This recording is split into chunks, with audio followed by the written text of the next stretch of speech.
Good evening, everybody. Welcome back to Exploring the Lord of the Rings. This is session number, oops, I got the number wrong. It's 334, in fact, this evening. And tonight, we are returning to the Book of Mazarbul.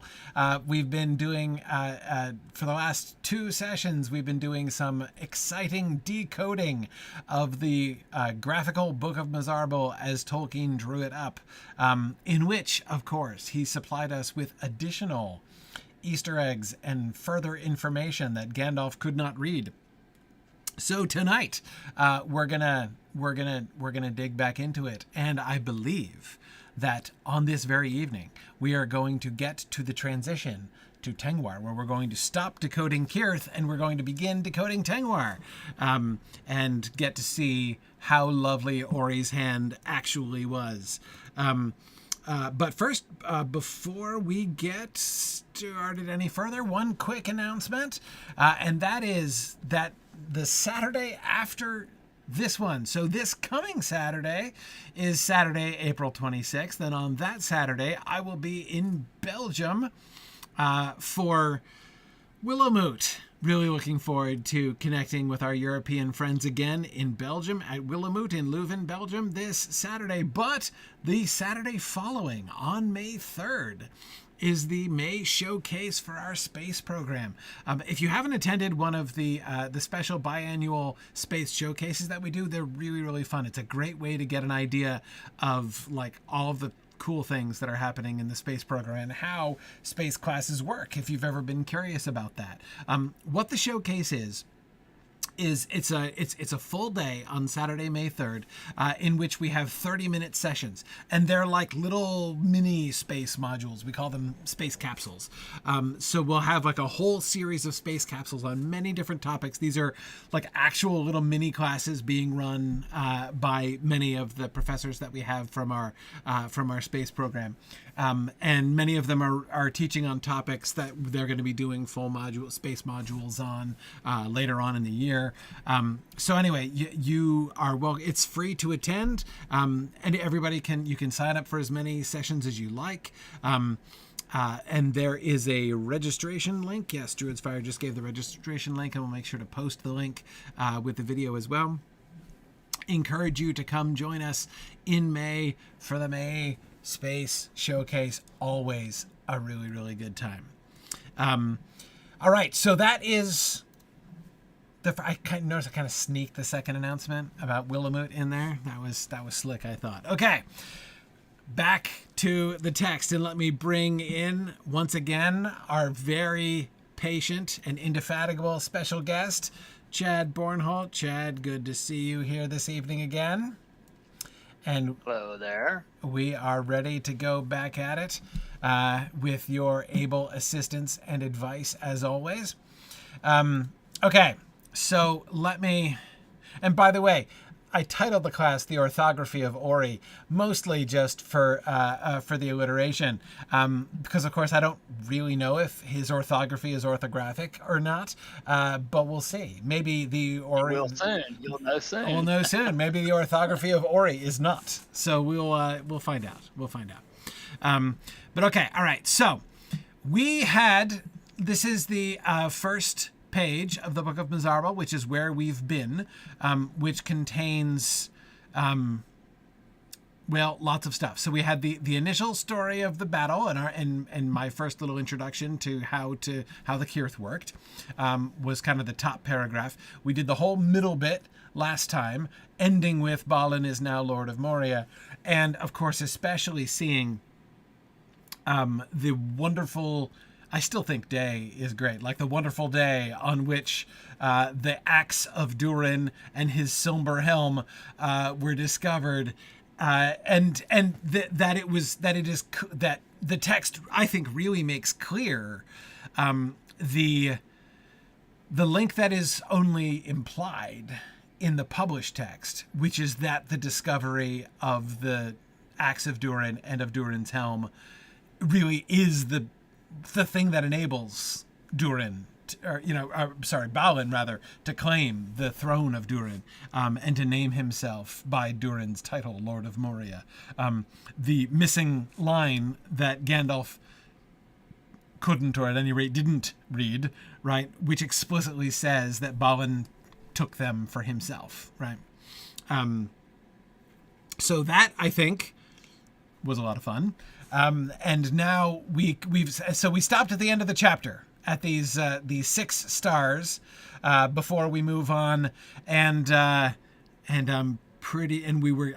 couldn't help but peek ahead and see the underlined words here, which I think understandably jumped out at Gandalf, right, as he was translating. So let's jump straight back in and see how much Kirth I remember from last week. So first of all, we start with the bloodstain at the beginning of this new chapter.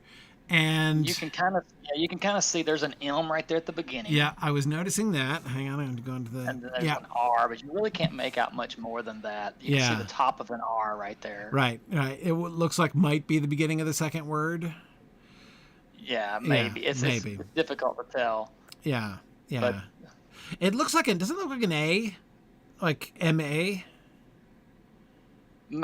Probably. Yeah. And if so, that'd be Mazarbul, I would imagine, right? Very possibly. Because that R could be the R for Mazarbul. Mazarbul. Maybe.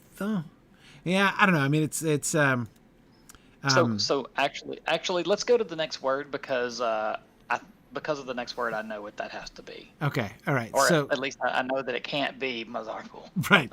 Okay. So this next.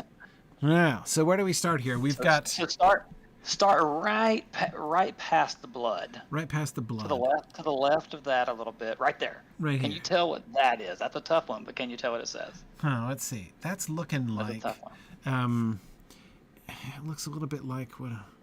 Looks a little bit like OU, but. It's pretty tough. So it's actually an F. So an F. That's what I was saying. It's pretty tough. Okay, yes. So the F is a fricative, so it goes left, and it's hang on, I'm not at the beginning. That's why I'm like, where's the F? Okay, right, that's why. Yeah, all right, okay. So like this is a super clear F way over here, and so there's an F over there. Okay, all right. It's really light. Yeah, it's really light. Mm-hmm. It's really light. Okay, so looking at my vowels, is that a Y vowel that's next? Is this next is an I. Look, it's kind of tough. Okay. So that's an I. This is one of those things. This is one of those things where it's really difficult to see, but after you see the whole thing, you're like, oh, okay. Right. Now it makes more sense. It's tough until you see. Like, look at the fourth one. It's kind of easy to see what it is then. So F-I, the fourth one. So that's F-I, and then now this one right to the left, right there. Right what here. is that one? Can you tell what that one is? I think you're over on the next one. Over here? So it looks like it's a little too tough. Let me just tell you what this one is. Okay. If you blow it up, if I tell you, you're going to be able to see it easily. But if you blow it up some, it may help. So that is the word fifth. Fifth. Okay. F-I-F. F-I. Okay, I see the backwards. I see the F now. It's tough, right? It's tough. F-I-F. And then there's the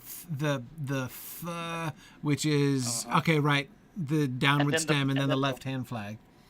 The left-hand flag is kind of touching that L. Yeah. So that's what looked like. That's why I was. You see, I was looking at the letter Y here, right? That diagonal that touches the next stem was what I was looking at there. Yep. Okay. Right, and that's very understandable to think that's what it says. Exactly. Yeah. Okay. So F-I-F-T-H, the fifth. Right. So that gives away that this word in front of us is not going to be Mazarbul. Right. That there's an M and an R, so it's like November, December. It's got to be one of those. September. It's got to be something like that. Okay. So it's something fifth. Okay, so this would be a date, you're thinking. Exactly. Huh. Yeah. Well, it We're would still make in sense. 2989. We're in 2989. Remember, we're in Third Age 2989. Right. This is going to be September 5th, November 5th, December 5th. Right. Up until this point, we haven't had a date. We've only had the year. We're gonna get. I mean, of course, we talked a lot about the date of when Balin was shot, right? Right. That's coming up. Which is coming up. But okay, anyway, so something the 5th. Right.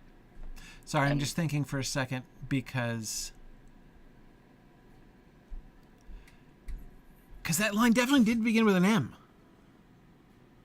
Like, that seems really clearly to be an M. Yeah, so it could be the M and then the R. There's the M and there's the R. So is it going to be, if it was going to be, I don't believe it's, I think it's September, because if it was November or December, it would have the MB. It would have Earth 7, right? So I think it's September. But I don't know, so I don't want to, I don't want to lead anyone on into believing that I know what I'm talking about here. I'm trying to figure out what the first word could be, because, I mean, none of the months other than March and May start with M, and those are really short. Yeah, but it could have been, it could have been at the end. You know, it could have been, like, written at the end of the torn page, because if you look at the far other side, there's a rip in the other side. Oh, maybe, but I would think that we did the carriage return after this. Yeah, but if you look, you see how right there they could have started right there. It does seem kind of weird. It seems kind of weird to do that. Possibly. Yeah. I would think it likelier that would be the beginning. So what else could it be? What else could it be? You know, because it doesn't seem like the word's long enough for it to be like March. No, it doesn't. It doesn't. I wouldn't think. I would think if there's a month before the word 5th, it would be that second blur. But then what word would come before that? Right. Yeah, it's too long to be. Yeah. Okay, it would seem like it would be 2 words, but what would you put before? If that second word is a month, then what would you put before that? That's why I didn't fill it in. I only put what I can see, which is the M and the R. Well, that's interesting. Vardendale suggests the possibility of Monday. I mean, if you're really going date, it could be Monday something the 5th. But the R there, that I can't imagine that being something else that could fit there that's not an R there, Yeah.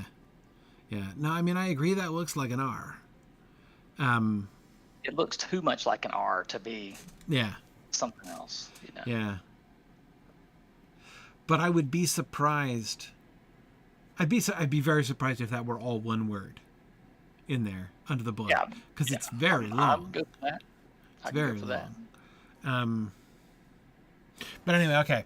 Let's come back for it. Maybe if we get more. Okay, so we got 5th, FIFT, ATH, and okay, is that now a dot in between? Yes. So it's 5th space, and then we've got it. Okay, hang on. That looks like is that an L? No. That's not an L. No. Where'd it go? No, the next one is a T. Lost it entirely. It's a T right That's there. a T? Yes. Oh. It's a T, but it's got some goo on it. It's got goo on it. Looks like it's going the other way. I thought that was a cross. Okay. So see, this is not me making a mistake in the Kirth. This is me thinking it looked like an L. With the cross. I can tell why you thought that. Yeah. Okay. All right. So T, and then is. So imagine that they are talking about a date, and then the next word 5th is T. Oh. This is hard. This is a tough little section to try to get through. This is 50. Hang on a second. Let me look at my chart here. Go down. It's a vowel. I thought it was a vowel.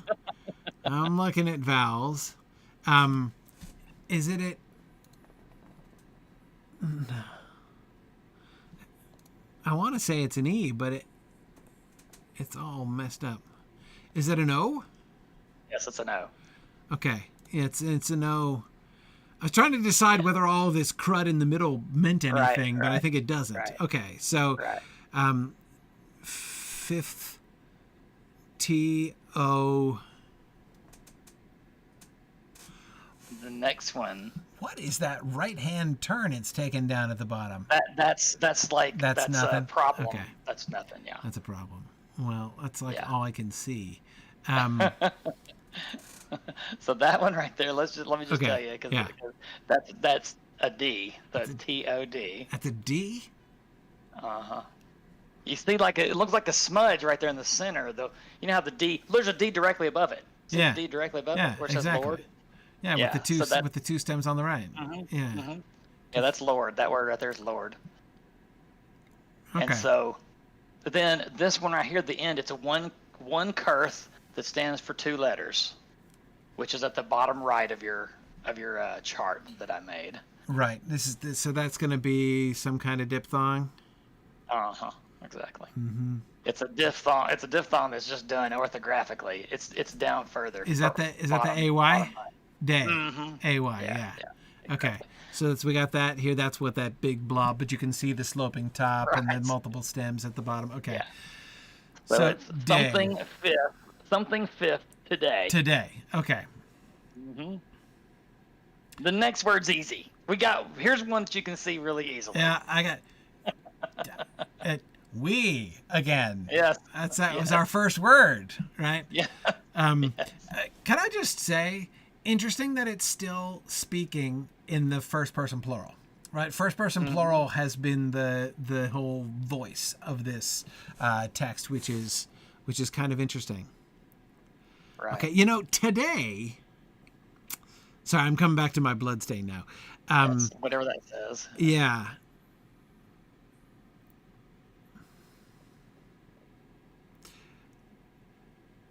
I want to say something like I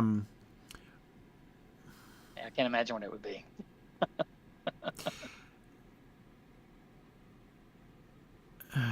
Yeah, it's the use of today, though, segueing to we, the beginning of the sentence. Something fifth today, we. Right. So that doesn't sound like it's just an entry that's beginning with a date, right? Like, November 5th, we did this, right? You wouldn't say today in that context, right? But you might say something like, I'm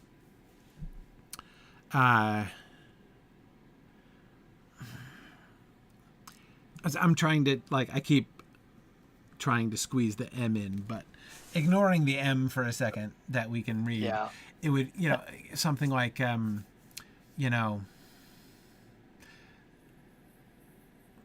like, it's being November 9th today, we're November 5th today, since it's November 5th today, we, what I mean? Like, it seems to be a part of it.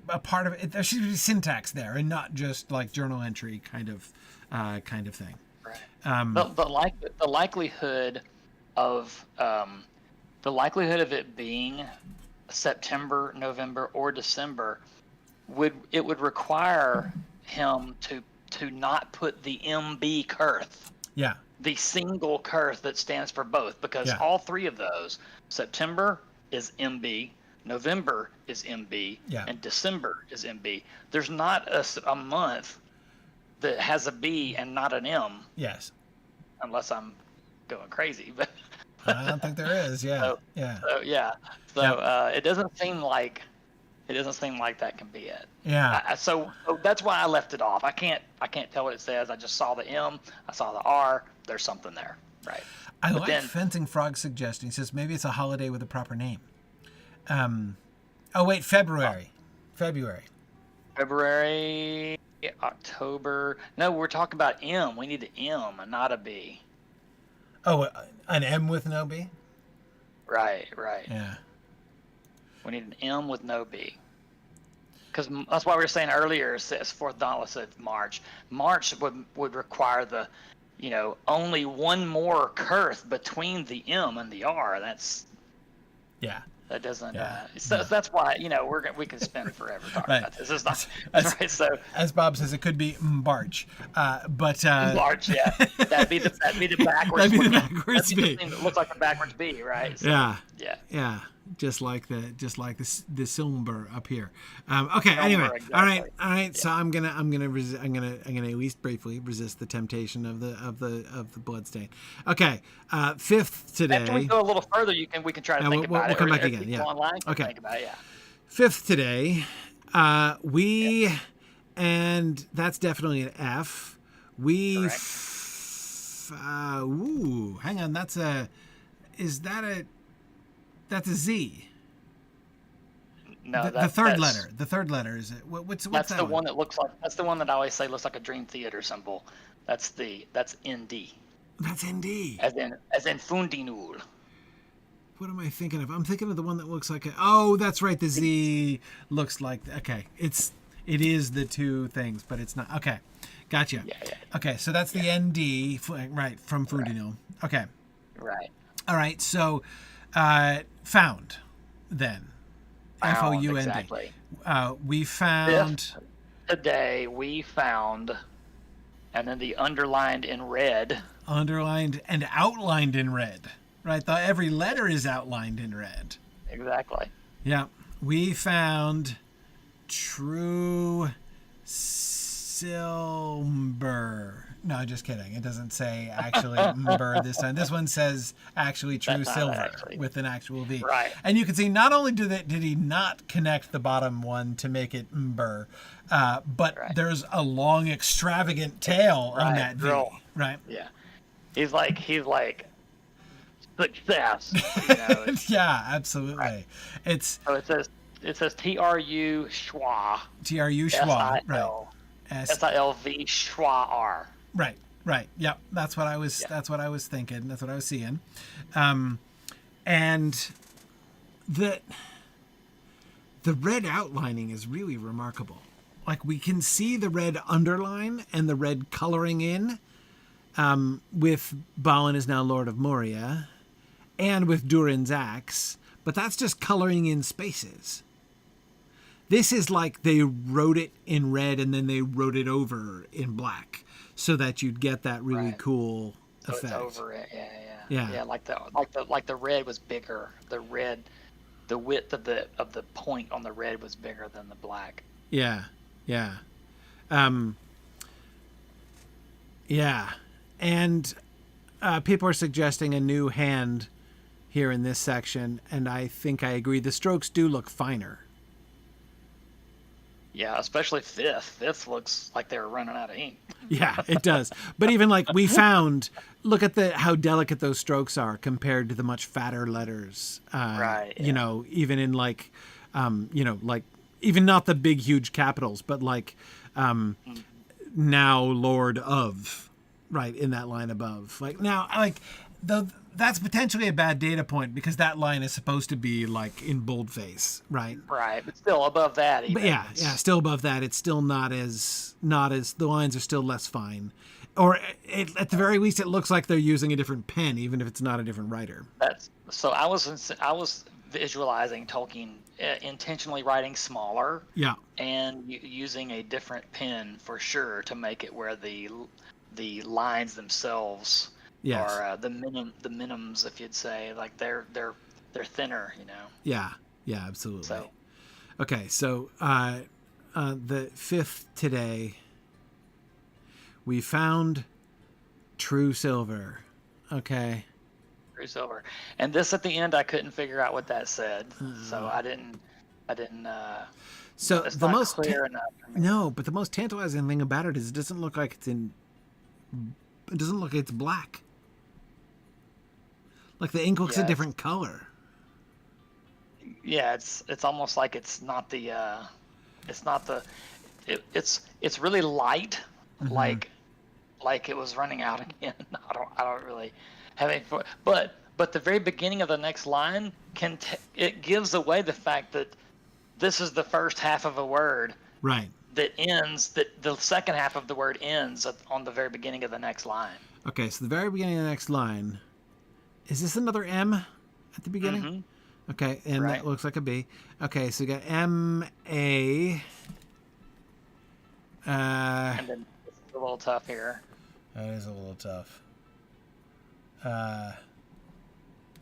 So So I thought that was an LL, but another guy, another person said that they think it's an ND. So to me, it looks more like an LL, like a double L. Hang on, let me see the ND again. Where's the ND? Where's the ND? Where's the ND at? The ND is number 33 to the right. Oh, it's to the right.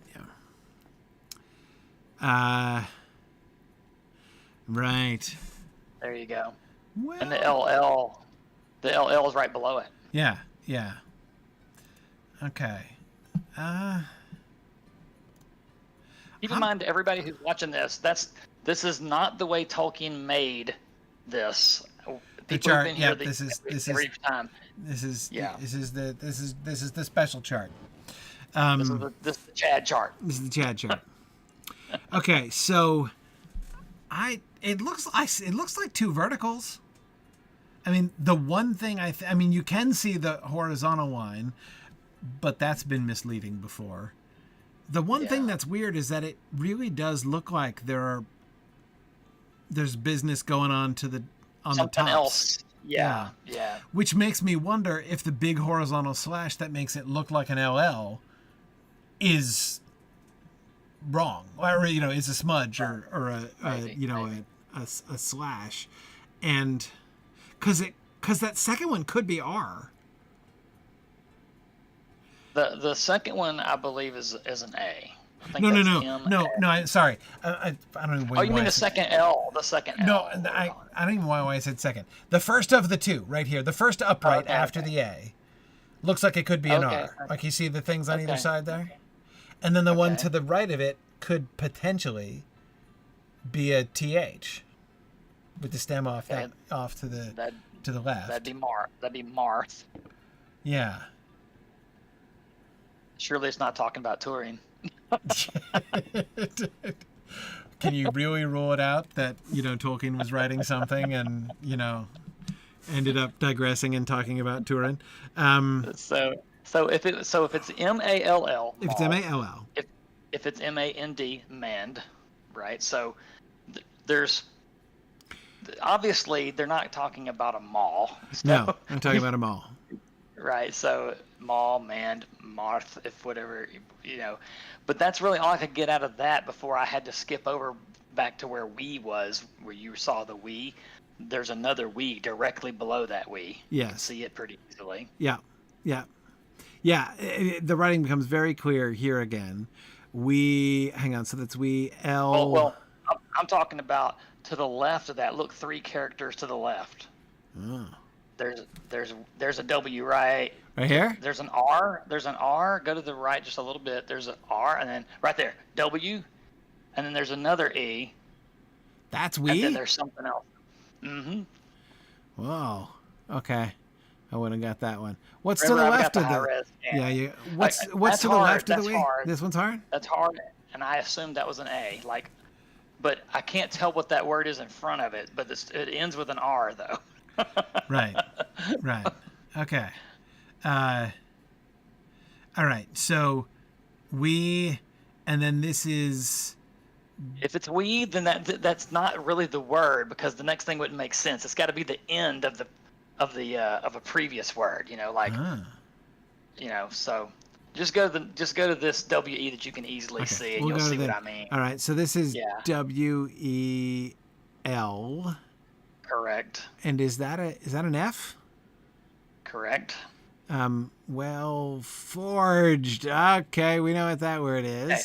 And now look at this. I wanted to show y'all this. I've been waiting for this for a few weeks now. Okay. So you see the G right there that looks like the G that Gandalf signs the his Gandalf name G. The namby-pamby elf G. Yeah. Right. Now look at what I wrote here on this one. I did this, and I wanted to make sure people didn't think I was making a mistake. Look at number 19, Kirth number 19. Okay. I wrote that it's a G. Right. That sounds like a J. Okay. Because you see the number 19 right there is the G. Sound. Yeah.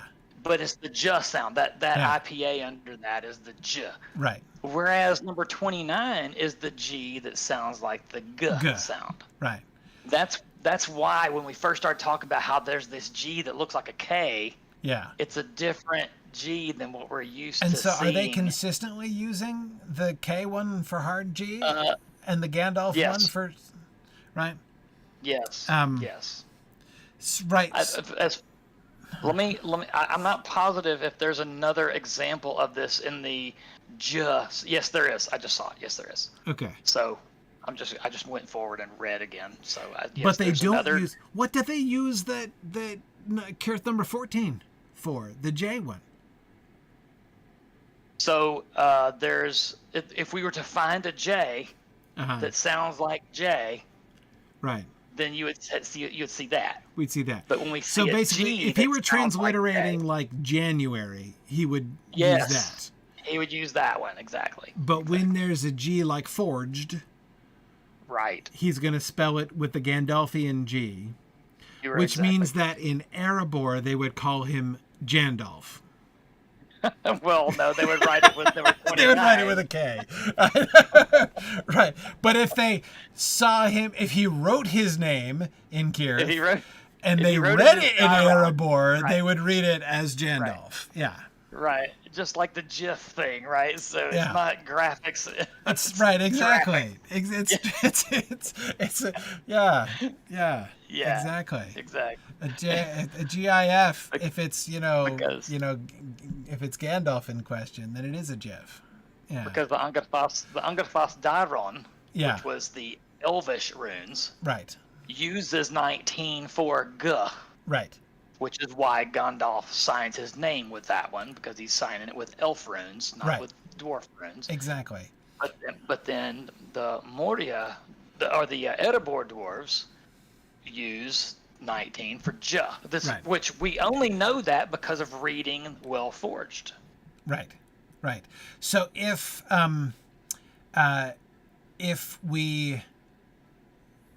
we asked Dairon, he would say, "Well, no, you that's a G, because the J sound is right there.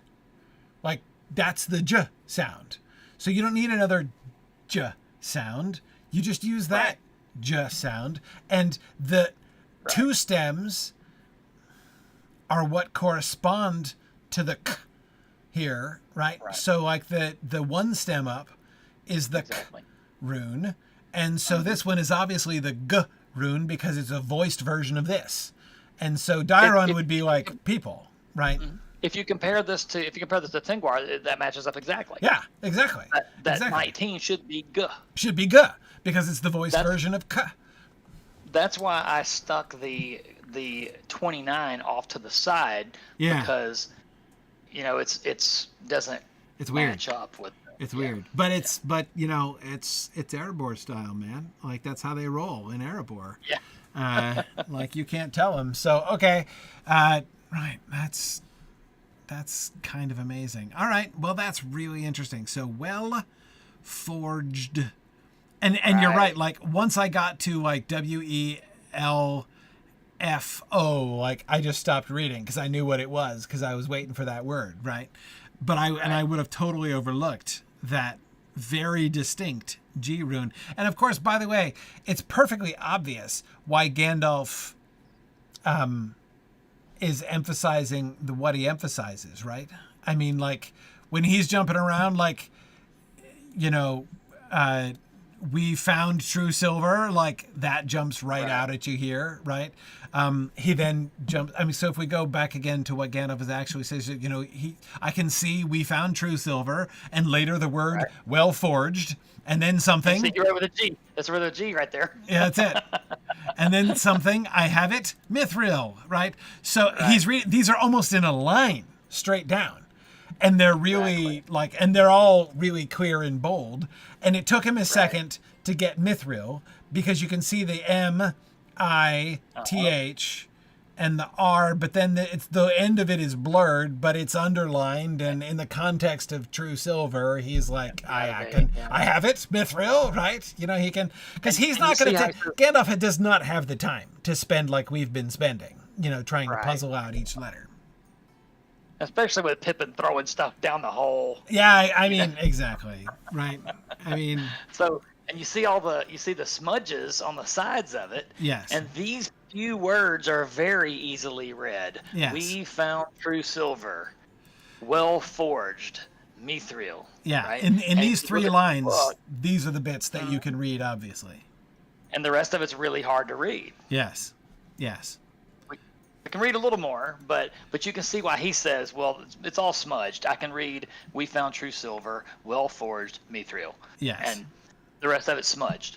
Well, that's because you can tell. It's actually pretty neat, the realism thrown into this prop that he made to say, I can't read this. It's all smudged except for these words. And when you look at it, it's smudged except for those words. Exactly. Yeah. And again, it's so cool that, but yet we can still, because I bet we can read a bunch of that line leading up to mithril, can't we? We can, yes. Okay, we can read the whole line. We can read the entire line. That's what I was hoping for. It kind of looks like we can. All right, so let's start. After well forged, you can get a little more. You can get a little bit. It's not super easy, but after well forged. What do we have? Is that It's not super easy. No. But that's helm. Oh, that's the H, right? That's the one that looks like an upside down Y, right? Uh-huh. In English, upside down English Y. Where'd it go? Where's it? Yeah, it's over to the left. Over to the left. Where did I lost it. And down some. Oh, I'm sorry. Go to the right again. Go to the right. Now go down. Right. The right. To the right, there it is. Right. Yeah. Right there. 54. There you go. Yeah. Okay. Gotcha. Yeah. Yep. Okay. So that's the upside 54. down Y. I was thinking it looked like an O, but I'm like, no, it's two. Okay. Right. H. Oh, that's gonna be a vowel. And the E is tough. The E is kind of tough. It's an E? You see how it's, Okay. you see you have an E up on the page right now, 46. Yeah. The E it's skinny, right? Right. And then the L, this whole smudge kind of like it messes with you. So, yeah. Okay. Well forged HEL.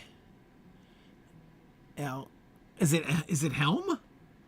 It's helm, exactly. It's a well forged helm.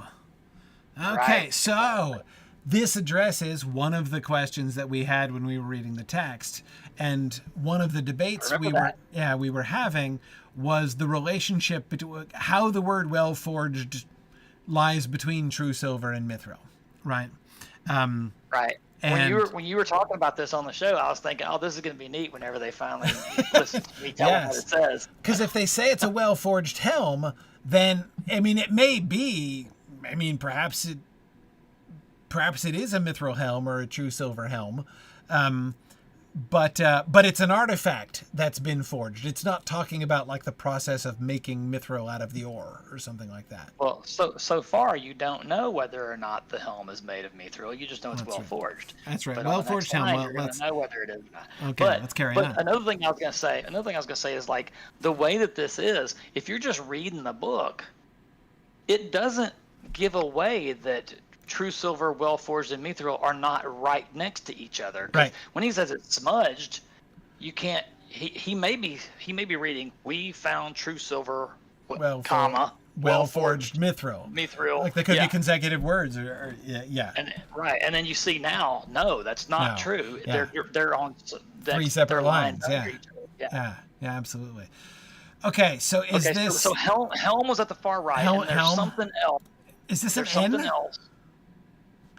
That's my guess. Yes, the stem with the oops, hang on, I just moved it, which won't do. Okay, let me not actually edit the document. Okay, it's the last thing. Okay. Just don't save. Right, N I. Right. End of word. And knee. No, that's not an I. That's a schwa. That's a schwa. Right. So you can't really tell what that says, but if you go to the next word, you'll be able to tell what the other word must have been. Helm, N-E. And then, okay, so the next word is, that's going to be a K? Correct. Okay, K. Now the next one's one you haven't seen yet. Ooh. This one's kind of tough. And then we got a funky vowel going on here. With bottom right. Bottom right. Whoa. All the way to the right. It's not an EA, is it? So it's where did I have it? I forgot where I have it on this. So it is. Oh, okay. So let me scroll back over to the left some. No, Okay. stay down at the bottom. Scroll to the left. I'm gonna just let you see. Oh, is that OA? Like OA. This There one? you go. You see, it's kind of weird looking. Yeah. I told you to go the wrong spot. Yeah. So now that you know what it looks like, now look back over there, and it'll make more sense. Yeah, you can see the the middle part has the downwards peak there. Yeah.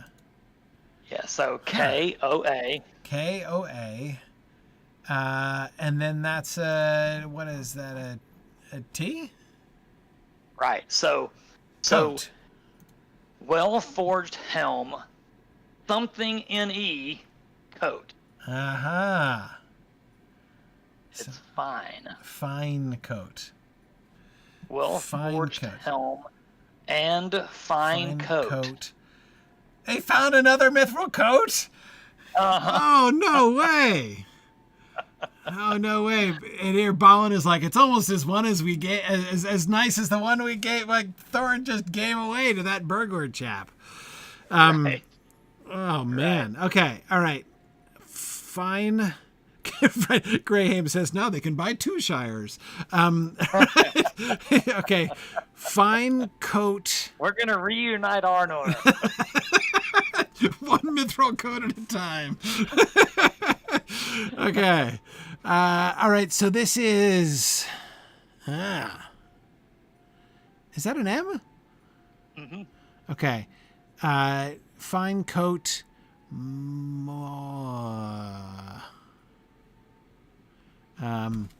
Wait. What's? You're gonna get this. You're gonna get this. Blow it up, son. You're gonna get it. All right. I'm gonna get this. So, well forged helm and fine coat blank. Right. Fine coat. M. Made. Made. M-A-D-E. Yes. M-A-D-E. Right. Made of. M-A-D schwa. M-A-D schwa. Yeah. M-A-D schwa. Yeah.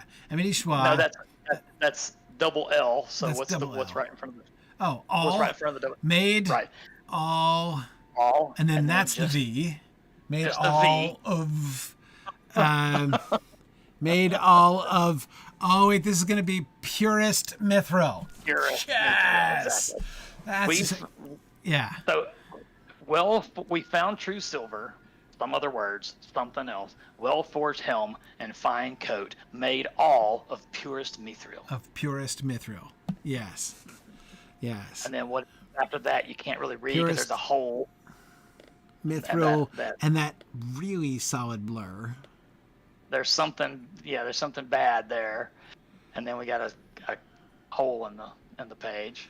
Yeah. Okay. Hole in the page, and then hang on, that's a double O. Whoa, double O. That looks like everything is still. Keep in mind, everything's still going well right now. This is like. Yeah. Everything's good. There's no wait, this is Owen. That's a capital O. Exactly. Yeah, it's Owen. Well, okay. It's the O with the acute accent over it. Okay. Double O or an O with an accent over it. Right. Exactly. Owen. Right. Exactly. Owen to seek. Seek. Exactly. To seek. So you're getting it. Yeah. To seek for the. Upper. This is the upper arm. Up ear. Like they act. You can tell he meant to write a schwa there, but he wrote an I. Right. Are you sure? Is there not like a little dot over here? No, because that little thing right there is the end of the R. It's the end of the R. Yeah.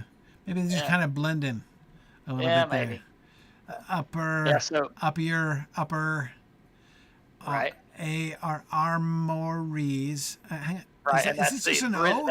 That's A-O-U, the British spelling. Yes, of course. Armory, I-schwa, S. Interesting that it's an S, though. Armories.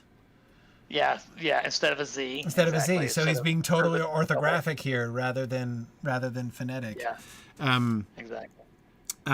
Which is weird, because in some places he still goes phonetic. You know how we always talk about with the consonants, we try to go phonetic all the time. And, yeah. Here, for the most part, he is, because remember, like he wrote the word is with just a Z. Yeah. And right here he's writing of with just a V. Right. So. Yeah. So our armories, the upper armories, and then of the right. The R is a V, and then the little half thing is a the. Of the that's a T facing the other way, so that's a TH. Of the Right. This is third deep. Third deep. Yeah. So that entire line, you can read that entire line. And by the way, Gandalf could too. If you go Right. back to your book this was the slide, one that he could read. Yes. Going to seek for the upper armories of the third deep. Seek for the upper armories of the third deep. Yeah, spelled with the U. I want to see if... Okay, and then he says, something go westwards, a blur to Holland Gate. Right. Well, I can see gate right there, the one that looks like a K, A, T, E. So that's the end of the line. Right.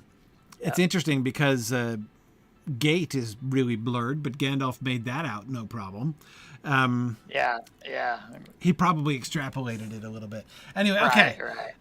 That's because the word before it is pretty obvious. What the word before it is. Right, Holland, and you can see the K, like you can see the G pretty clearly. The G, so, right?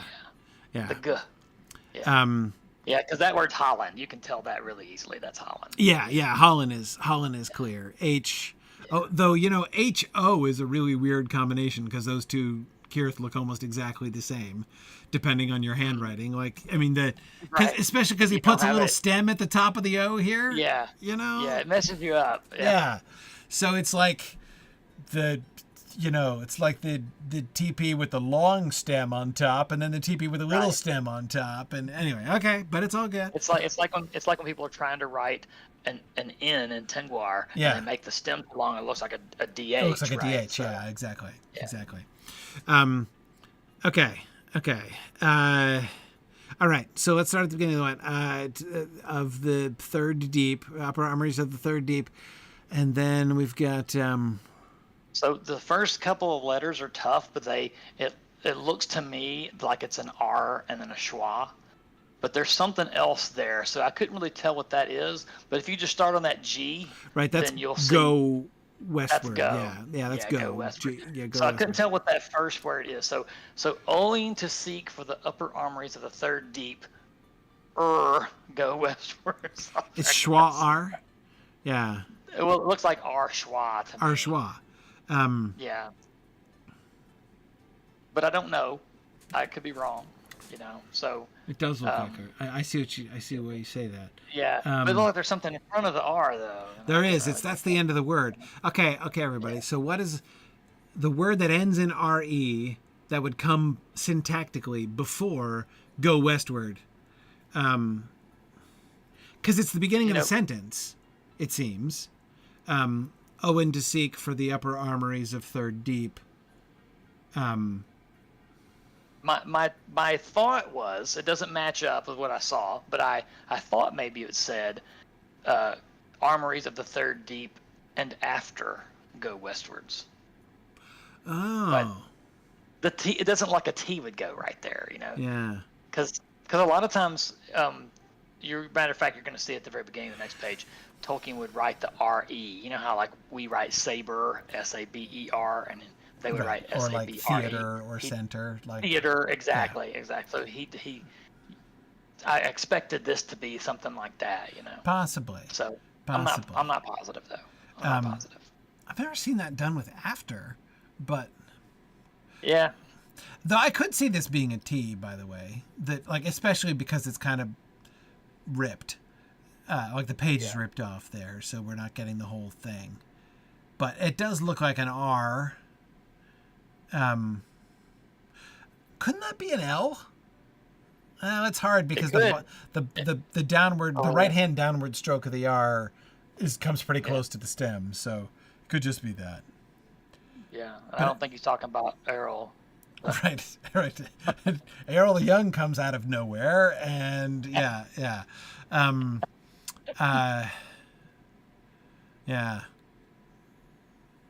An RL word would seem to be hard to fit there. So Agarwine was, speaking of Turin, was suggesting more go westward. Like more dwarves go westward. Maybe, yeah. So Owing to seek for the Owen is upper doing armory, this, and more people are Demon. going out towards Holland Gate. Yeah. More go westward Yeah. to seek up to Holland Gate. Not that I just gave away what Gandalf couldn't read before. Right. Okay. More go. So, okay. W, E, S, that looks like a less than sign. West. Right. W, A, R, D. That's really clear. Westwards. Go westwards. Okay. And then here's Gandalf's blur. I can see the to Holland Gate, the TO in front there. Right. So we've got westwards. We've got a 2-letter word and then like a 4-letter word or something. Mm-hmm. Go westwards. And so let me give you a hint. I won't give it completely away because it's kind of hard to see. But right after the first two, westwards 2, there's an S and then a double E. If you look at the double E on my chart, it looks like an E, but with 2 lines, 2 crossbars instead of 1. Okay. Oh yeah, right. Where did that go? Where'd it go? Roll down to the E's. Right. Yes, the double E. You see how it's Yeah, the one that looks like a. Gotcha. Okay. It's S and a double E. Yeah. All right. S double E. 2.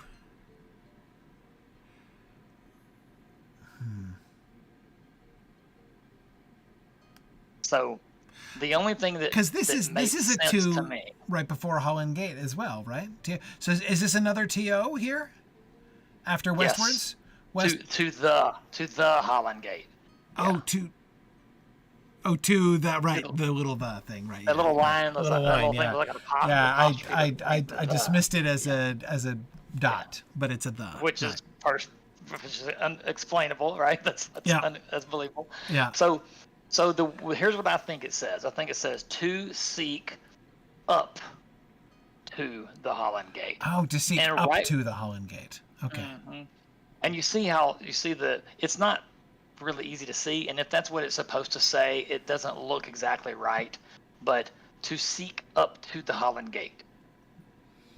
That would seem to other fit. Than that, yeah, the up doesn't look exactly right. So, what that suggests, or what that would suggest, assuming that is in fact what's written, that would tell us that they know generally where the Holland Gate is and have a good idea of how they can get there from where they are. But the verb seek suggests that this is not just a trip. This is an exploration, right? They're trying to find it. They're trying to find it. Right. Yeah. Which, remember, Gandalf says that it's easy to find it coming from this direction. Right. So. Yes. As Bjorning says, Balin, like Mary, studied his maps before going. He knew about the Holland Gate. And Owain is headed this direction, and we know what happens to Owain later. Yes.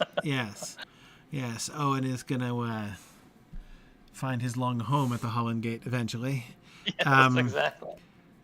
At the Holland Gate. That's just an E at the end? It looks like I see the GAT. I guess, the 2 like stems with the E, connector. a regular E instead of a schwa, which it seems weird. like there should be a schwa. It seems like it does look like a regular E. Or if it's a schwa, it's got something else after it. But that's true. But on some of the other words where you could have put a schwa, there are regular E's, and so it's almost like he meant to keep it one direction, but he didn't always do it. And is Tolkien doing it on purpose so we can all figure it out later on in the years, like right now, or is he doing it by accident, or is he doing it like he's saying that these people did it wrong, and so he's just copying it? The little game we play. So there's a couple times when you think there should have been a schwa, and there's a couple times when you think there should have been a regular E. So just like the somber helm. Bob just said, "So good job, JRRT, but not perfect. Somber metal to you." Yeah. Durin's axe and his somber helm. Yeah. Yeah, I was also wondering, Vardindo, I was wondering if it could be another letter at the end and if it could be Gates or something, but it's hard to see how it could be an Yeah. S, If it was, or a Z. yeah, if it was, so the fact that you know what it's supposed to say, Yeah, yeah. kind of, It biases you. you know, Yeah, yeah. yeah. So if not, if we didn't know what it was supposed to say, we could actually think that says GAT schwa and then something else Yes. with that extra line. Is just Which looks like something it could be after a D or something. I mean, that. Or yeah, exactly. That yeah, would that gated? make any sense at all? Right? That No, would make no. yeah. The Holland gated community, which You Holland would could have a also, gated community, of course, but of course. yeah, But you could also think that T of gate was an R because it looks kind of R-ish also. it does look kind of Irish, yeah, Yeah. yeah, Yeah. Looks kind of R-ish. yeah, it does, it does. So, last question before we move on to our next manuscript page. At last, these dots at the bottom of the page. We've got the 5 dots, then 1 dot, then 5 dots. And that looks, is this part of a numbering system? I know we had the numbers at the top. Well, just the number 1 and 3, Yeah, right? we got a 1 right there. That's a 1, and Gandalf assumes that means that it's year 1, which would be 2989 of the Third Age, and then over here is a 3, which he assumes means that this is the third page. Yeah. And there's a single leaf missing that had a 1, 2. You know, Yeah. had the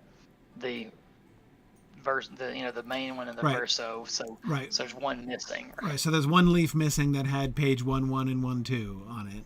Right. And this is the second leaf, third page. But those marks at the bottom now. Yeah, I don't really know. I don't have any real, because you could also say that there's 5 in the middle too, and they're just lighter and covered with blood. It's possible. It's possible. I mean, so one possibility, of course, that this indicates another break. Again, one of the things that you do see in manuscripts is people who He's finished. Yeah. Well, I made this joke before, but it's like, you know how for people who are above the age of 30 and have ever written a written check in your life, you will know that you're supposed to fill in the whole line, right? You can't leave a blank when you write out the number on the second line of a bank check, because somebody else could write more in that blank. So you want to make sure to fill up the space, right? That same principle is often at work in manuscripts, because if you leave blank space, then you're inviting one of two things. You're inviting either A, potential confusion, where they think like something is missing here, like something got left out by accident and they get confused, or worse, you're leaving space for somebody else to come and add some crap that you didn't mean to put in there, right? So it's not uncommon, right? As Nancy says, this page intentionally left blank. Yes, exactly. So there are, it's quite common in a manuscript and you see this in medieval manuscripts all the time. In something like this, you see he's finished. I mean, for a manuscript, that's a pretty fat margin. You could easily write a couple more lines. I mean, if you imagine it unburned and uncut, you could easily write several more lines on this leaf, and you would, because paper or parchment is really valuable. So, if they feel like this was a good stopping point, and they really do want to break here, and they're going to start on the next page, that they would put something down here to say, this is on the one hand, this is the end of my bit, right? And there's not supposed to be anything down here. This is intentional. But at the same time, it's different from the stars that they wrote up above. Those stars are so characteristically Tolkien handwriting stars. Look in the illustrations and the letters and illustrations in the Father Christmas letters, and you'll see stars exactly like that. Those are like Tolkienian star. I feel like I could pick them out of thousands. But that wasn't Tolkien either. That was North Polar Bear. No, yeah, well, of course, that was North Polar Bear writing the stars. Yeah, yeah. Right, Nancy says I would have expected illustrations in blank areas. Yes, of course, that's one of the functions of illuminated manuscripts in part, at least initially. Right, they got kind of carried away with it, delightfully so as time went on. Yeah, interesting. Aranos says military forms would normally have a horizontal line drawn under the last populated line and then a diagonal line to the bottom of the page to prevent additions. Yes, it's exactly for reasons like that they would do that kind of thing. Yeah, so it's not just that these stars, even if they were 3 sets of 5 dots, making just 3 stars to indicate this is a break point. The mere fact that that's different from the break used above would not be a big deal. That could be explicable. It could be somebody else doing it and they have a different style. It could be that the stars, remember, the stars follow. This is not just ye olde end of a chapter, right? This is Balin is now Lord of Moria, and what do they mark that with? Stars, kind of like the stars that appeared above the head of Durin in the Mirror, right? So like the little chapter break is like crowning, Balin with the stars of Durin there. It's also possible that there was another star that was ripped off of the edge, and then it would have been 7 stars. 7 stars, yes. Right. Yeah, that looks actually 7 pretty stars likely. above a crown appear, yeah. Yeah. Yeah, and notice the intermediary dots in red, like it's very fancy, and so just like and it's underlined. The line above it is underlined in red. Underlined in red, exactly. So just like the line above there, Balin is now Lord of Moria, is much fancier than the rest of the lines. So too, this chapter break could be deliberately and artistically more, a very big deal, and that bottom one might be more like your standard chapter break, basically. Anyway, so yeah, I don't think it's code, and I see what you mean now. I was assuming that the dot in the middle is a middle dot of the 5, but no, I see what you mean. It does look like there are 5, and it's the right hand blood dot. Covered, yeah, the blood is covered the other ones. Yeah. If the 3 of them are exactly the same set of 5 dots, then it seems more likely to be a break. 515 begins to look like some kind of notation, basically. But with just the dots, I could see them being stars. Though why dots? Well, I don't know. Yeah. Nancy's really wondering what would have happened if Balin had been successful. Would he have abjured his oath to Dan? Well, that's exactly what I'm wondering too, because we talked about this before, and many of you guys were very strongly defending the idea that Balin would, be, a loyal, would still be bound by his loyalty to Dan. But I thought even from the published text, Balin is now Lord of Moria is fairly suggestive. Like, since when is the Lord of Moria, the Longbeard Lord of Moria, subservient to anybody else? Like that, yeah. Exactly, as Aeronoth said, that was before we read about the Silver Helm. Exactly, we didn't even know that. And so now... And yes, exactly, Nancy. Taking the axe of Durin and claiming it for himself and naming himself Lord of Moria really does suggest he's setting up on his own, as they would say, as well. Okay. It doesn't necessarily mean that he was going to not consider Dan more lofty than himself. Though he could have been like the Gondor to his Arnor, right? He could have, we have now established another long-term, I could see him being Gondor to Arnor. It's harder for me to see him being Rohan to Gondor. Yeah. I mean, Lord of Moria. Come on now. Yeah. But Because Moria used to be the place. exactly. And now, Yeah. But anyway, okay. We're bringing it back. We're bringing it back. All right. Somebody bring me some raid. All right. So let's look at page 2. We're right. into the Tengwar, at least briefly. So the first and most striking thing is the enormous bite that's out of the top of this page. Right. But it does have. Is this a number down at the bottom? Right. That's a 5. That's a 5. Right. So Gandalf is thinking this is the 5th year of the colony.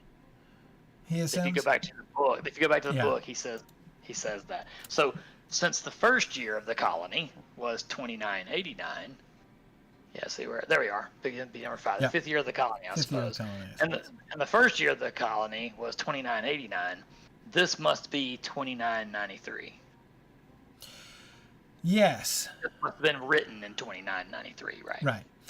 And so it's a couple things that are interesting about this. We started off the book numbering the years with a number in a big red circle and possibly additional designs around the circle up at the top of the page. Right.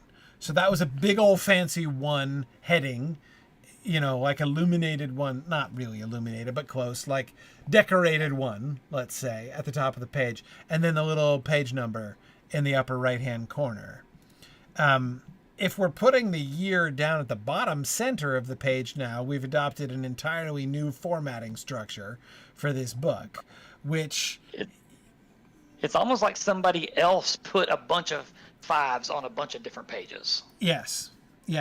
And it certainly says that, like what Gandalf says, this is not the page that he sees, right? So he says, there are several pages of the same sort, rather hastily written in much damage, of the same sort as the first one, right? Right, exactly. So this is the second leaf of the book that we have. Those several pages were probably from year 2, 3, 4. Yeah, exactly. So he's looking at a bunch of other years. Yeah. I can make little of them in this light. Now there must be a number of leaves missing because they begin to be numbered. They begin to be numbered 5. Not the next one starts at 5, but the next pages are all numbered 5, right? And then he starts to look at one that is numbered 5. And says, no, I can't read it. I can't read it. Not the first one. Exactly. Yeah. And then he says, wait, here is something. So whatever number of 5 page this is, it's an advanced 5. And it's lost. It's lost to history which one of the 5s this is. Exactly. Yeah. So several 5, this cannot be earlier than page, probably 3. At the very earliest, and probably more of exactly. Year 5. Yeah. Because if you've got the front and back of just 1, this is definitely page 3. Yeah. Right, and of course we have no way of knowing whether there was anything in the top center of this page. I agree that 5 looks added on. Mm-hmm. Maybe it was at the top. It was at the top. Is that a Kirth 5? Uh-huh. Right. So it certainly doesn't seem like Ori in Tengwar writing, in a Tengwar writing groove wrote that number at the bottom. Or he'd have written a Tengwar number which would look like this, right? Right. It would look like that right there. Yeah. And at least, so another thing I should add is that Tolkien really never settled down on numerals in Tengwar. This is what we've seen in a couple of spots, but there's a couple of other examples also. So right, but that's definitely a Kirth 5 at the bottom. Definitely. So that leads me to guess that when Ori took over, he stopped numbering the pages. And then somebody comes along later and is like, dude, you didn't number the pages. And so in the big clunky Kirth, they wrote a 5. And they didn't do it consistently with the earlier model because they were just jumping in and being like, we got to number these 5. And now Aronoth suggests that the pages were pre-marked. That's also possible, I suppose. But you wouldn't know exactly how many pages would be covering year 5 necessarily if you were pre-marking. Right. But it's one of those things where maybe they did a few and then they added on. When you're gonna have more than it's a year. You're gonna have more than a few, right? Right. So, Yeah. I mean, they could have done. It could be that it's done at the end. It could have been done at the beginning. It's possible. But it seems not to have been done by Ori. Yeah. On January 1st, I'd have marked a whole bunch of 5s. Maybe.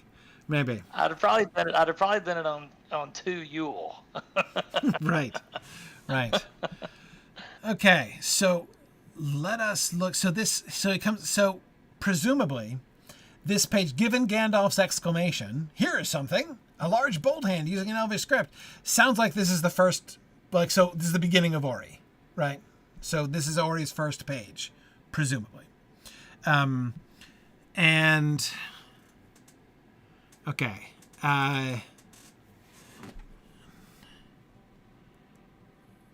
It's tough at the very top, but it gets easy pretty quick. It's tough at the very top, but it gets easy pretty quick. This fullest word that we have is, is that an S?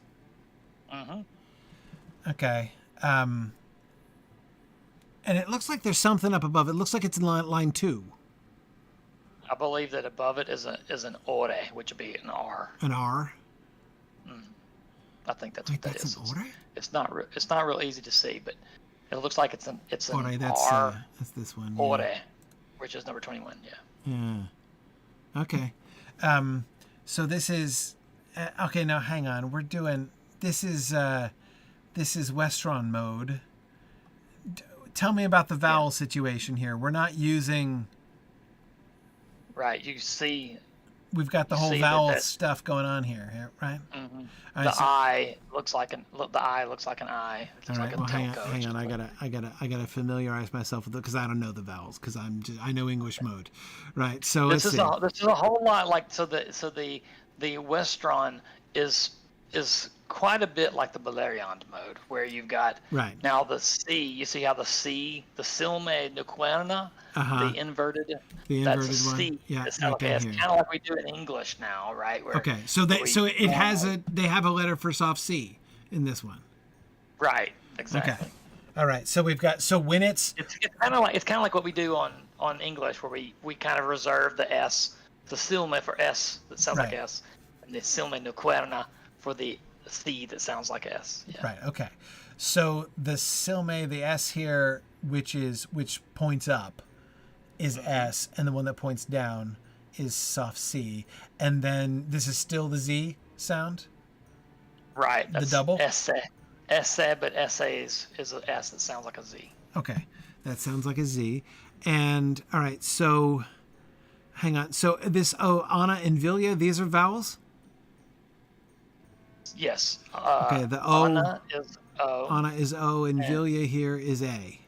Vilya is A, and Vala is U, which Vala is U in Vala English is U. also. That's consonantal U, or that's vowel U.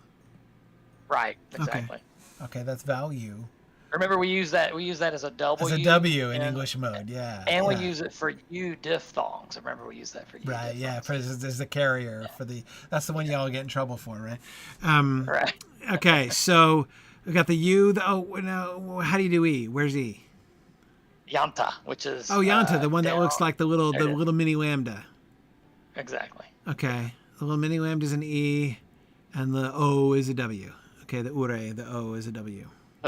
Right, well, the ure. In the Rings of Power right, show. That's what the stranger is saying in episode 2. Ure, right? That's his. Ure, yeah.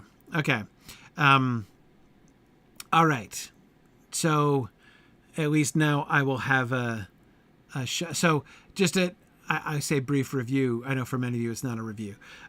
But what you will see is that just as we were seeing in the Kirth, the Tengwar work exactly the same way, where it's a consistent schema, right? Where the ones with the downward stems are all plosives, are all the p, t, ch, k sounds.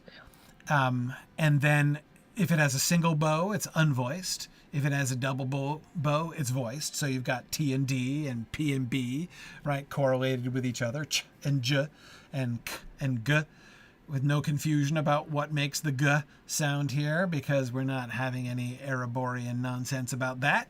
Right. And then if it's an upward stem, it's a fricative. So just as in the Kirth, right, we were seeing that if the extra bits off the stem, if they go right, then it's a plosive. If they go left, it's a fricative, right? So we've got p, t, ch, k, all going to the right, and then we've got f, sh, ch, all going, all going to the left, right?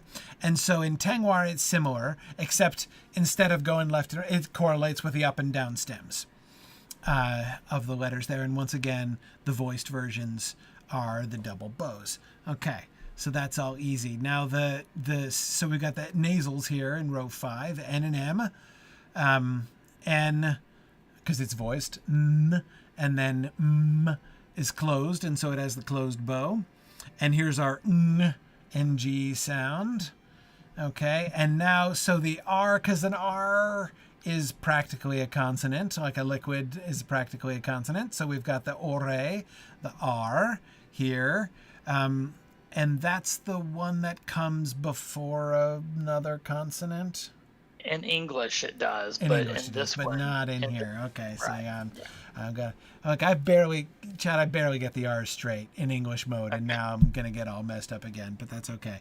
For anyone who's wondering, that when you're writing Tengwar, when you're writing English words using Tengwar, you use number 21 when the next sound is consonantal. Is a consonant. Yes. And you use the Roman, which is number 25. You use it's that one that for looks an like a R. Y. Yeah. It looks like a Y. You use that one when the next sound is a vocalic or vowel. Right. Exactly. Yes. Okay, but in this case, never mind. I'm not even going to worry about it. We'll get there. And the one that looks like the really fancy, beautiful T is an L. And the squiggly L is a double L. Every language. It's an L in every way. Number 27 is an L in every language, yes. The L is universal in every mode. Okay, and we looked at the S's and the surprising soft C's, and then we get the vowels and our H, which looks fascinatingly almost exactly like the H in Kirth. Right. Which is that word is hjarmen. It's hjarmen. 2 syllables. It's not 3 syllables. It's hjarmen. Hjarmen. The HY is the consonantal sound. Yeah. Yeah. Hjarmen. Like saying huge or hue. Right. It's like I used to say hyarmen before. Right. I did too. I remember saying that. I'm getting it out of my system right now. Yeah. It's not hyarmen, it's hjarmen. Just like if you said to a horse, hya, hya. Yeah. It's a consonantal sound and one vowel sound. 2 sounds in that word, right? It's not hiya. Yeah. That's what Leod said to Felleroff. Right. Yeah, exactly. That's exactly what Leod said to Felleroff. I think he said, ah. Yes. Okay, and then we've got the shorthand things going on here. Okay, and we've got a short carrier and a long carrier, which is all fun and good. Okay, great, excellent. So now we're equipped. So let's go. So if we've got an S, then refreshing my vowels, we're gonna go to an O. Now go to the bottom. Go to the. That's an I there. That's an I. G. Or sorry, G. It looks like a G. Sorry, S, I. Mm-hmm. And then, is that an Ore or is that a Newman? It's a Newman. It's a Newman. Okay, it's hard to with the rip there. It's hard to see if they were linked. Okay, so that's a 2 humps. Looks like an English M, which means it's a Tengwar N. So S. Right. I-N, something with an extravagant downward stem there. That's a Silmania Querna with a dot under it. Okay. S-I-N, since. Since Exactly. With that's the dot. So if there's a silent E, just like he used the schwa Kirth to indicate silent E, you indicate silent E with a dot under the letter. Gotcha. Okay. Since. Since. And then let's scroll to the far right and see Yeah. if we can read words at that level. Okay. So and that's This is hard, but I can tell what it says here. It's kind of Okay. hard though. That is hard. Yeah. What is going on at the end? That's not a nasalization line, is it? Okay. So What is let's look happening at let's look at the very, very top. Okay. And you can see, let me just tell you what it says, and you point it out to them. Okay. You can see the very bottom of Vilja and the little line, and then you can see an ore right there. That's okay. So that's this one. That's the ore. Yep. The ore is here. The R. And The ore is to the left of that. There you go. There you yeah. go. So you got Yeah. ore and then Vala. You said, or did you say Anna? No. So the ore Vilja is what I was talking about. Vilja. Sorry. Yeah. The A. Vilja Right. is Okay. kind of Vilja is off of the torn part right there. So look at what it looks like. And then know when you go back to the page that you're only seeing the bottom of the stem. It's to the left of that. It's that. There you go. Oh, this little bit. That little bit. That's the Vilja. Oh my goodness. Okay. Yeah. It couldn't be anything else that makes any sense, right? Okay. And then the next part is the ore, and then ore. you can see.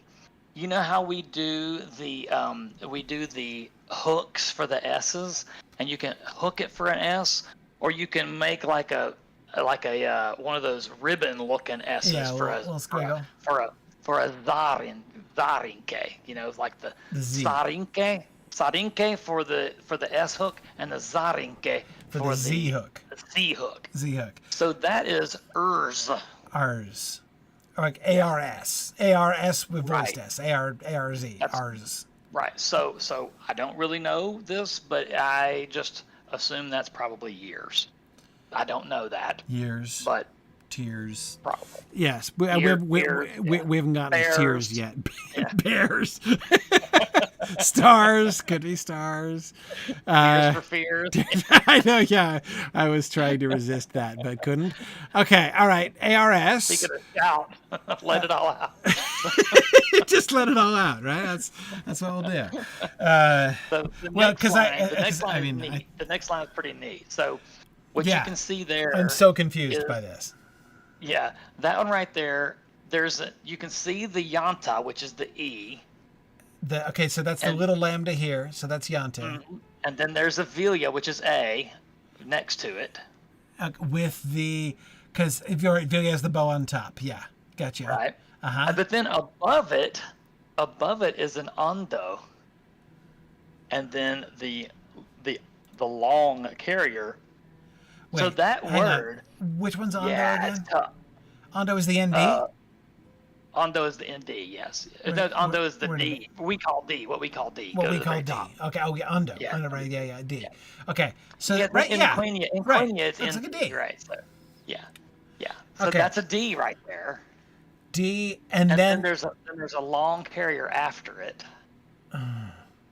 So what this looks like is, have seen on the King's Letter, Tolkien was writing what Aragorn had written to Sam, and he forgot a couple of letters, and he wrote them above it. That's what this looks like. It looks like this was supposed to be ready. Oh, EA, and the Y with the long carrier, and it's like, oh wait, and there's a D. Let's squeeze a D in there. Right. Okay. That's my best take. That's my best take on what it was supposed to have been. Okay. Because if you look at the King's Letter, when he tries to write Strider, he leaves out the R and he writes it above it. Right. Yeah, so. Right. Yeah. I like to think, by the way, that Aragorn has now had a personal scribe for so long that it's been a really long time since he's written a letter by hand, but he wrote this himself with his own hand because it's a letter to Sam, and Sam might even know his handwriting conceivably, so like it would be a personal touch, and that's why there's so many mistakes in it, because Aragorn keeps screwing up because it's been so long since he's written anything. Yeah. So everybody, when we get to the epilogue of The Lord of the Rings, which is not published, then we'll do the King's Letter. The letter that Aragorn wrote and sent to Mayor Samwise. We'll read that out in Tengwar as well. The epilogue will reach in 2065. Yeah, exactly. 2065, right. That's it. Yeah. I'll be like right. As Sphinx says, you mean when our children and heirs get to? Yeah, exactly. Mike, your grandchildren will tell you about it. Yeah, right. Exactly. I better get to teaching my son how to read this quickly. Yes. Yeah. Okay. Anyway, right. No, but I like that. So, ready? Possibly. You know, one thing that just really strikes me is him. It's not the beginning, because I think like the ARS line is the line above the one that begins with since, right? Whatever this is that ends up there. Right. So he's not starting the page. If he started the page with since, that would seem really casual, like since our last update, you know, dear diary, right? Since last I wrote, you know, so many things have taken place. So anyway, but so it doesn't start with since, but okay, ready? And then now we got another S, and this looks like an O. So is this Anna? You're exactly right. That is okay. Exactly S O, because it's a lower stem, and then is that Ore again? You got an Ore with a line under it. SOR, that's a double. So SO double. Oh, this is sorrow. We've got another. And if you look, the next thing, we should probably explain this to people a little bit. So when you see that Ore with a line under it, that means double that consonant. That line under it means double the consonant. Right. So that's SORRO. And then the next thing, there's another Anna there. Yeah. But then there's a squiggly line that looks kind of like a tilde up above it. And that is like OW. To make the right, that's the to diphthongize the O. The O U. The O, right? So yeah. Okay. So this is I think this is the word that Gandalf could read. Yeah. The first clear word is sorrow. Well, the second clear word, since, is relatively clear, but that's okay, Gandalf. We'll give it to you. Sorrow. Okay, hang on. And then he can't read this next part, but I have a feeling that's has. That looks like an H. I was just gonna say, the swoopy down underneath.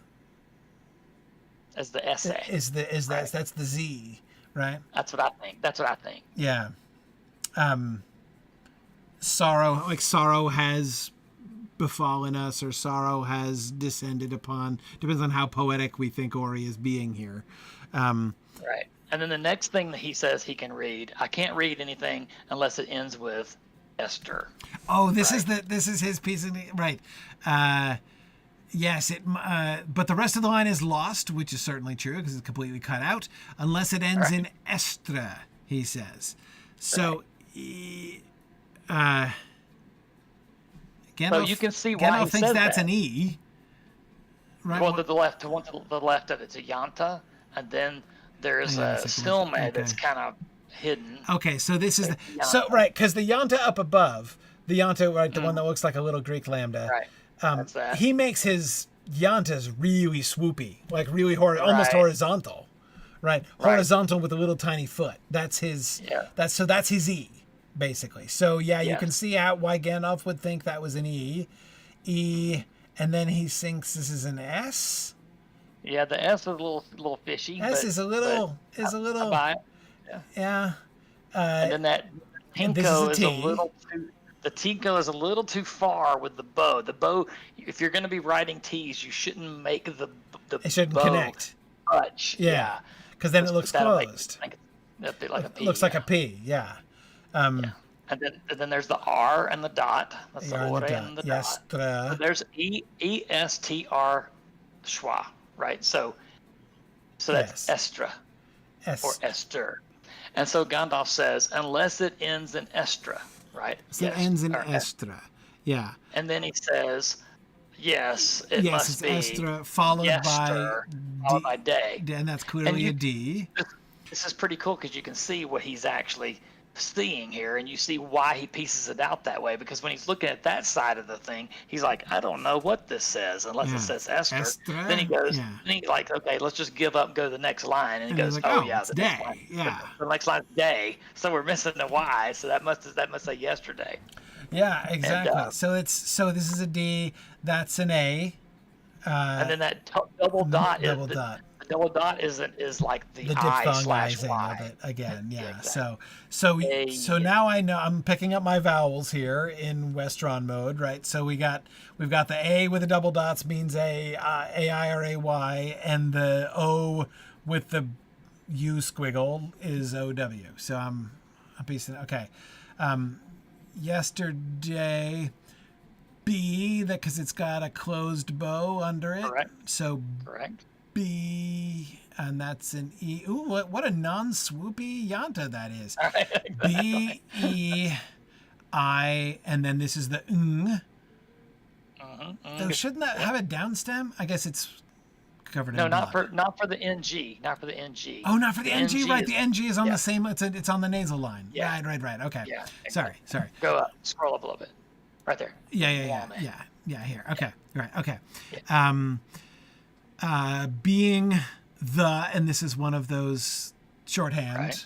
Right. It looks like a the, but it's got a top and bottom stem, so that's a shorthand for the. And so that's you put that yesterday down being here. the. Right. Yeah. Yeah. So yesterday being the.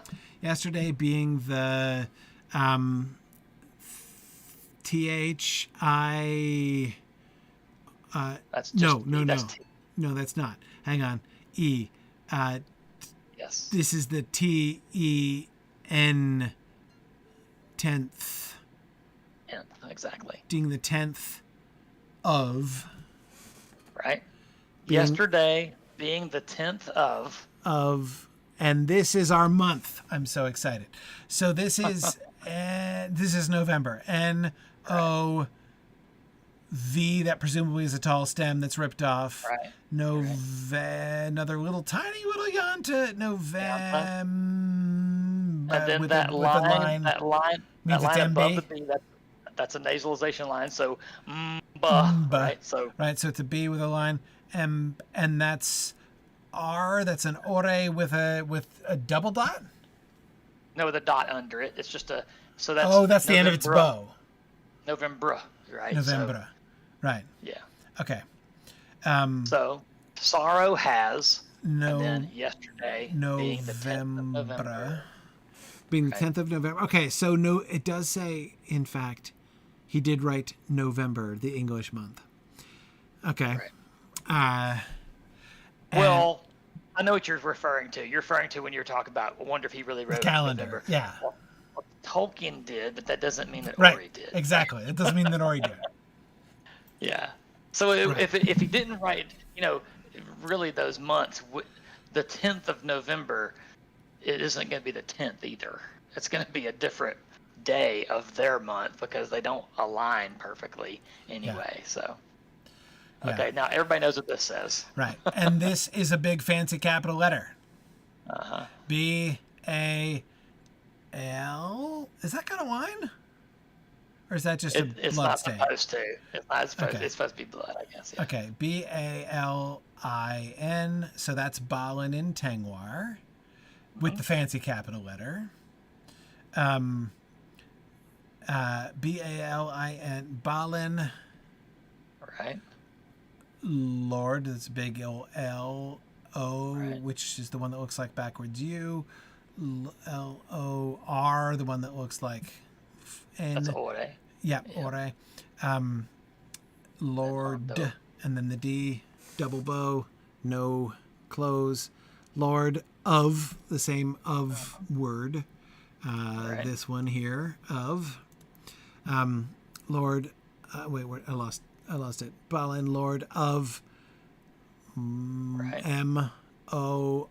The O-R back to back. There's a space there. There's a space there. Yeah. But then there you got the Anna and then the Ore. What's up with that? So it's just a really long closure of the bow? Yeah, I guess somebody Like he really got into that bow. Maybe, do you think that's like the magnificence of the closure of the bow has something to do with like a capitalization technique?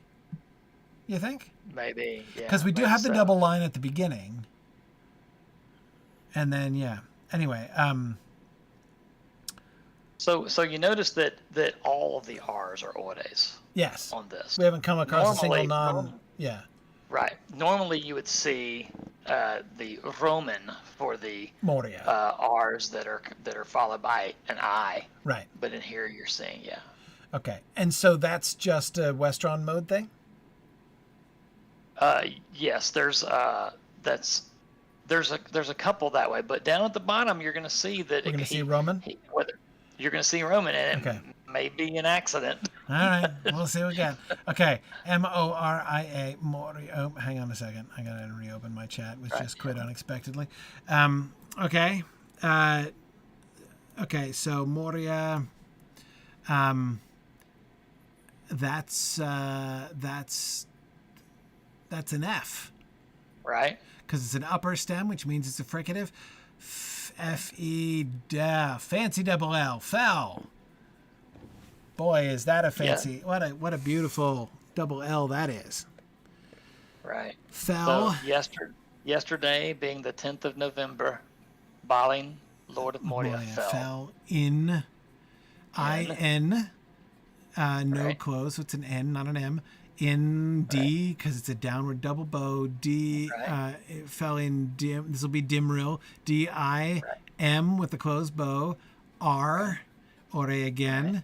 I. Right. What's happening right there? Wait a second. Double L, double L. Dimril with a double L. Okay, Dimril. Be careful on this next letter. Be careful on this next letter. Dimril Vale. No, it's supposed to be Dale. It's supposed to be Dale, but it says Bale. Bale. Yeah. Dimril Bale. Yeah. B-A-L silent E. Wow. Clear as you please. So who did this? Was it Tolkien? Was it Ori? Or was it Ori? It's one of those deals. It says Balin, Lord of Moria, fell in Dimril Bale. It was supposed to say Dale.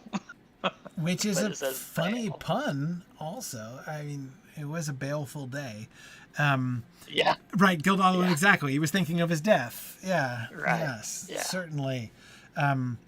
I agree. It's a little bit of a Freudian misspelling, Johnny. That's exactly it. Yeah. Very likely he accidentally closed his bow. I mean, that's, as you've said, that's super easy to do. We all accidentally do that for a while. Exactly. Dimril Bale. It's kind of like the way he wrote and then the double. Right. He Silver. wrote B backwards, a little B looking rune backwards. Yeah. Yeah. And that's it. That double stop. So, yeah. Right. And that's the period. Okay. So we will stop there in that clear sentence. That Gandalf could, we're still in the middle of the long section that Gandalf could read. And of course, when we back up from this, we can see why Gandalf was able just to read this off. Because this is all clear. This is very clear and very easy to read this whole full account until we get down to this smear down here. I can't wait to see what's going on right there, but we'll get there. I think I see what that is, but that's really cool looking. That's really neat looking. Yeah. It is. It is. SL, right? Mm-hmm. SL, but that's so funky. And then there's a Yanta. And then there's the Wa above it. Yeah. So it's Slew, right? Yeah, cool. Yeah, gotta be Slew. Slew, yeah, it'd be Slew. Anyway, all right, hang on, but we're not going to read ahead.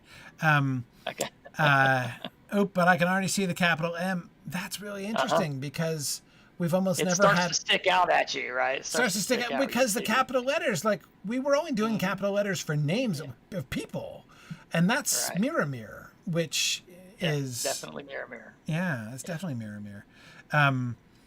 Okay. All right. Excellent. So no problem. But as you can see, we're cruising through the Tengwar now. So we'll see how much we can do. Of course, we're gonna stop cruising right about these lines, I think. And before we stop, because I may not remember to say this next time, right where you stopped on Dimril Bale, Yeah.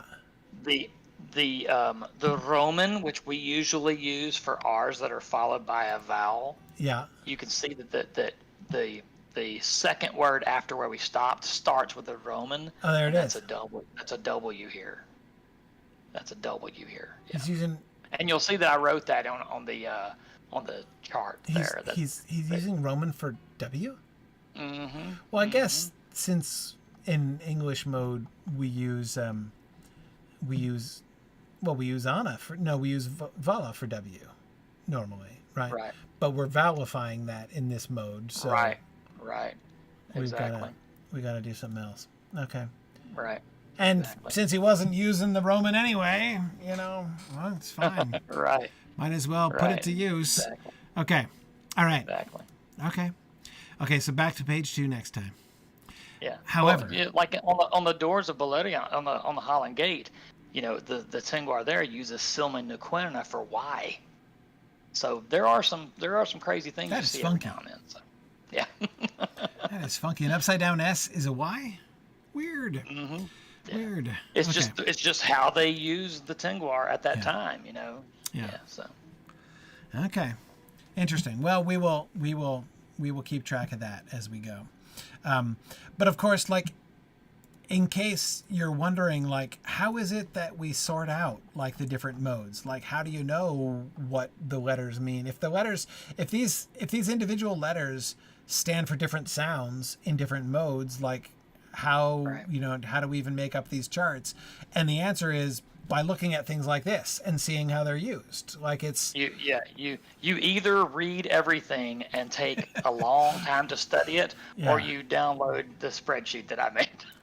Right, exactly. After I did it. Yeah, and I know which route I have chosen. So there we go. It is sitting on my desktop. You definitely want to go the speed route. Because I'm all about speed and efficiency, so that's and there's a lot of people that use my little training thing, and then they go study the old ways because the old ways are more thorough than mine. But mine gets you, like I always say, Matt taught me, and then I turned it into this little training thing. And the older ways that we had to learn off of, you can go study those after this, and then they're easy. Yeah. They're really hard until you do this video and this spreadsheet that I have, and then after that, then the other ways are easy to do. Yeah, absolutely. Very cool. Well, I am looking forward to the rest of the Tengwar, and we'll see how we do. And for people who are teasing me as usual about how long this is taking, I'm going to make no apology for spending a whole long time on the Book of Mazarbul, because with all of the love and detail that Tolkien lavished on these illustrations, the least we can do is treat them like he wanted them treated. And that is look at them carefully and use them as a way to begin to learn how to read in his different alphabets and everything else. So I definitely feel like we're fulfilling his wishes here. And another thing is, when else are you going to get to go over it this thoroughly with someone else? So, if somebody later on, years from now, somebody says, hey, I want to learn how to read all that stuff, they can go, I remember Corey and Chad doing this. They can go back and find these videos, and they can start, in 10 years and say, I'm going to learn how to read all that stuff for real, So. Yeah, absolutely. They could have their own copy, and they could be going along with it, Yeah. And we're coming up on some more passages that we can read that Gandalf couldn't. So, and those are always fun. All right, excellent. Okay. So I will say one thing. Next time will continue here on page 2. Next time, however, will not be next week, because next week I will still be in Europe. I'm going over to Belgium for Europe for Willamute, and I'll still be there first part of next week. So we will not be meeting next week, but I should be back the week after. So that's like the 6th of May, I think. So planning to be here on the 6th of May, and that'll be our next session. Okay. All right. All right. I'll see you guys next time. Very in good. 2 Thanks, weeks. Chad. Appreciate it as Amadia. always. Excellent. All right. There we go. Got to get my thing straight here. Okay. There we go. All right. Good evening, Valori.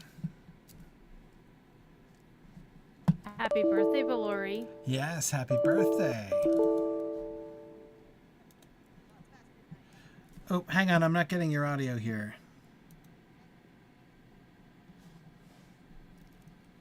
Let's see, how's that? Testing. That is better. That is slightly less quiet than before, though still kind of quiet. Okay, how's that?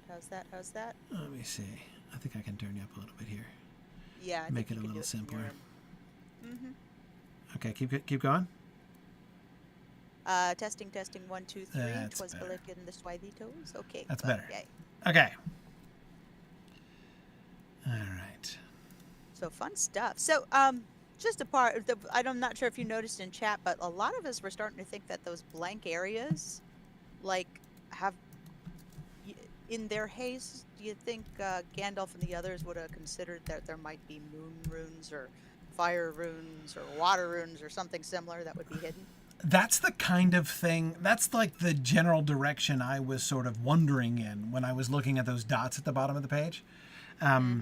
If that was either an indicator, because I could imagine, for instance, like a series of dots that was like a signal that you should look for runes, and or something like that, right? Like, Yeah. I could yeah. totally imagine that. Well, and the other thing is, like, I wonder how creative you can get with these runes or something like that. Like, maybe you could do a thing where you just highlight letters to spell out what you want or something. Like, there's a lot that can be done Yes. along those lines. It's that if they had been like drawings, like the stars, right? The stars that those chapter break stars. It could be, as Chad was pointing out, there could be a 7th one that was ripped off, so it could be 7 stars for Durin. So they could have chosen, in that sense, a deliberately symbolic chapter ending, motif there. But the dots, just like something about series of dots looks like code to me. I couldn't avoid that thought, even if it is an indicator of a break. Yeah, it definitely does seem that way. Well, let's head back to the 21st hall.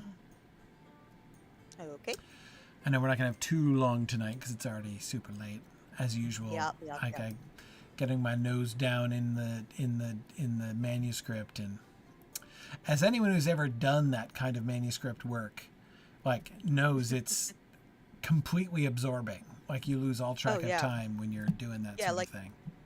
You suddenly come to because, like, the phone rings or a kid comes up and asks you for something, and you have to first refocus your eyes and remember how your neck works. Exactly.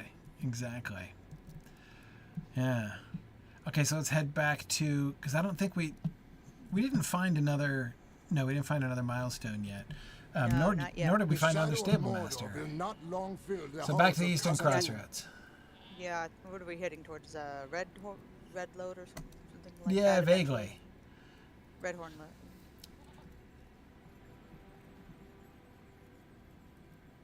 Yeah, and about everyone saying, well, they're trying to convince Dane that they're really not trying to take over, that they're really still loyal to Dane, like that would be the secret message or something like that. Like, we are being held captive by a madman, help! And that's fair to say. We've seen Balin succumb to the lure of riches and stuff when he got dragon sickness. And well, exactly. We saw that with Thorin in The Hobbit, and it could well happen with, look, Alan seemed to get it less than the others, honestly. Yeah, exactly. But I mean, once you've claimed, Durin Silberhelm, I mean, like, what's left? Like, that's going to be seriously, So yeah, it's very possible. Sorry, I'm like taking the shortcut down here. Oh, and we all have broken legs now. That's okay. Hey, actually, I made it. Because I was aiming for the bottom half of the stairs. So yeah. Yeah, sometimes if I'm lucky, I can do like a 180 and pretend like I'm trying to climb back up the walls. Yeah, I was trying to clip the stairs. It's too dark. Okay, so here we go. So back down the main road and through the acoustic hallway, and now we see the axe hallway looming up ahead. So yes, the wide halls. This was our first intersection. So we went up to the right and we found up there this whole like neighborhood. Which I think is clearly like a residential neighborhood. So let's see what's south down here. This does not look like the main way, actually, but it's hard to say what the main way is. It's all covered in rubble. Yeah, we've got a bunch of rubble here. Another color scheme issue going on here. The green, I assume, is not intentional by the architects, but this white clearly is, and that orange up ahead, and that purple up top. Yep.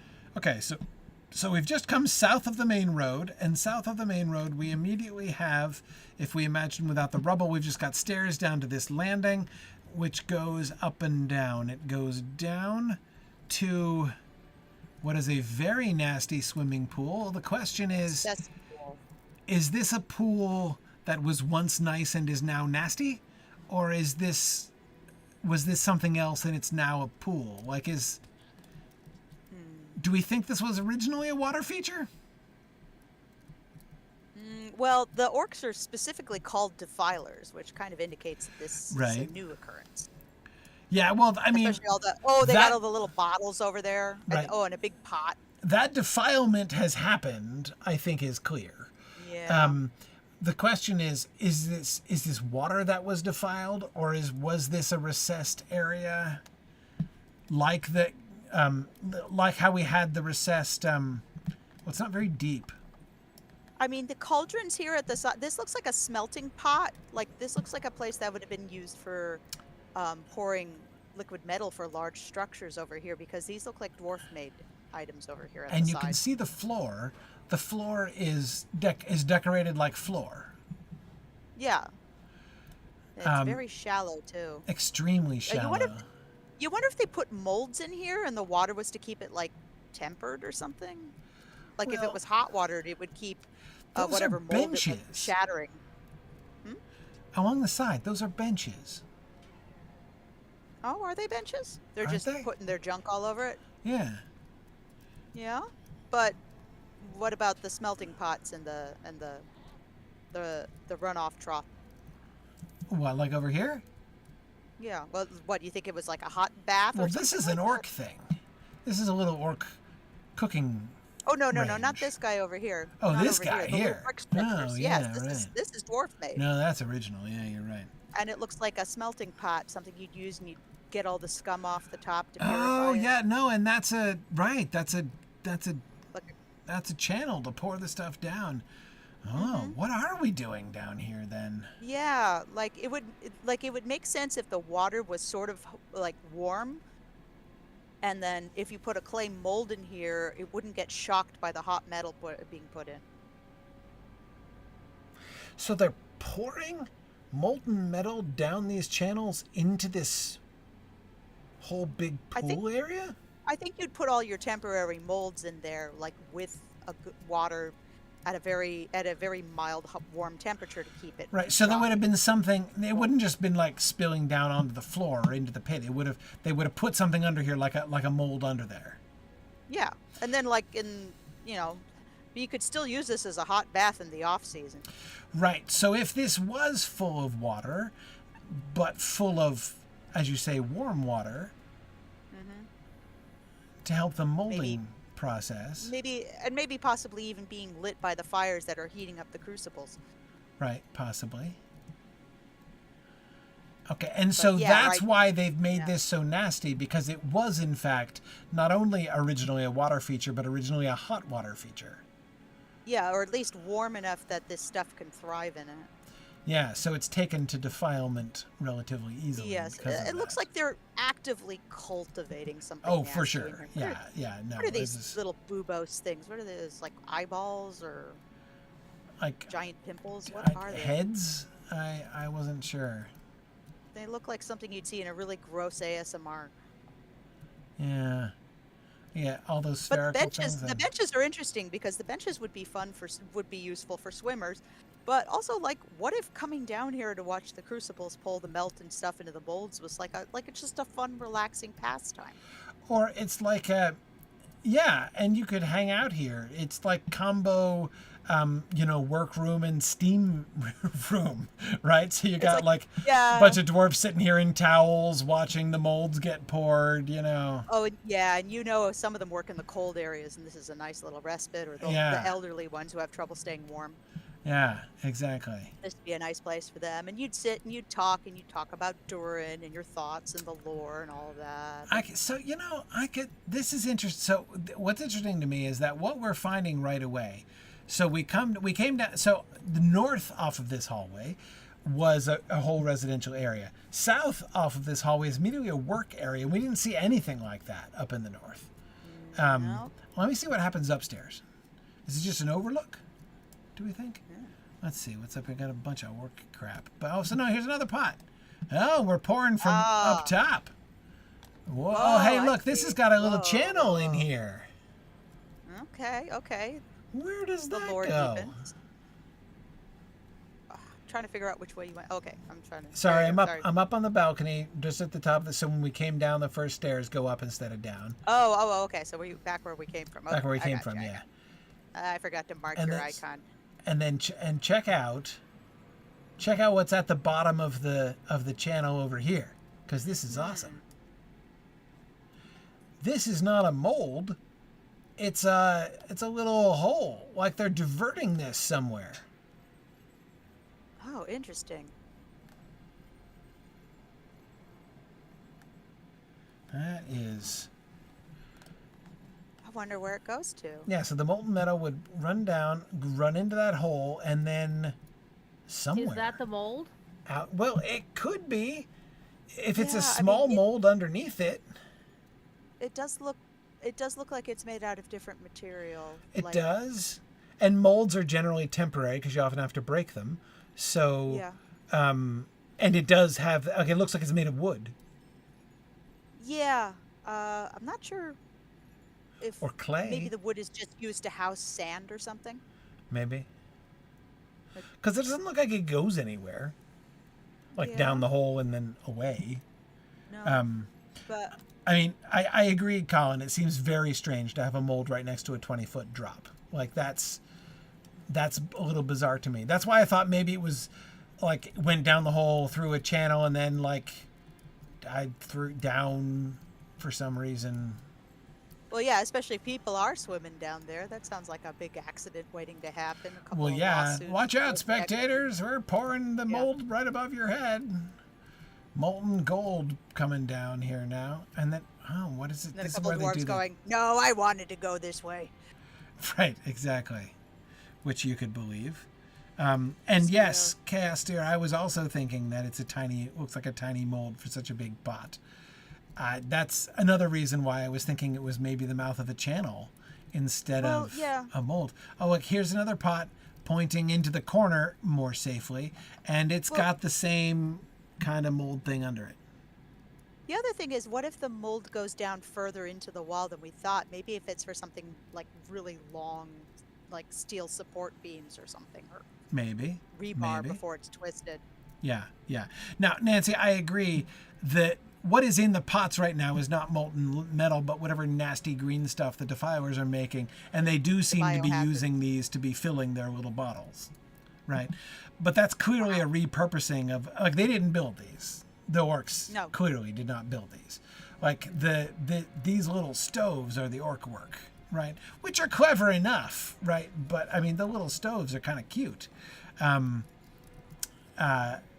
and even that's repurposed. You can see that the main stone is dwarf stone, and then they've put their slipshod grill and drying rack and everything up on top of it, and little rusty backsplash.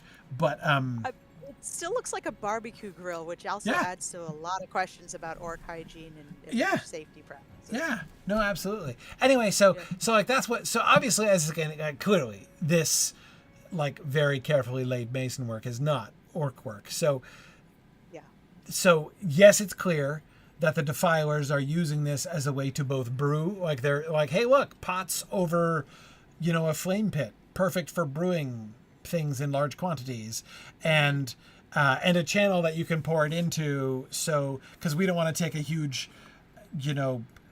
like boiling cauldron and try to pour it into little bottles, right? So yeah, so Makes you no, wonder, it makes you wonder too if this place was possibly connected to some place that would help this kind of environment, like geothermic vents or something like that, or Yeah. something, a volcanic crevice or something like that, that would help keep this area at a warm temperature in the first place. Well, that was one of the things I was wondering when I was wondering about was this a hot water feature originally? Because a good reason to build a hot water feature in a particular place is if there is geothermal, some kind of geothermal outlet there. Oh, I just got it. Huh. It would work if it was a sauna, This whole place. where the whole Yeah. if the whole point of it is, we're pouring the molds in the water, but it also creates a lot of steam, which is great for some of our elders who have like asthma or mesothelioma or whatever you get from mining. Yeah, and like as you say, watching the molds pour is like that's part of like it's like entertainment for. Yeah, we watch sauna videos of that entertainment. on purpose online. Yeah. What's in the cages up here? Over on the other side of the bridge here. There's a cage on either side.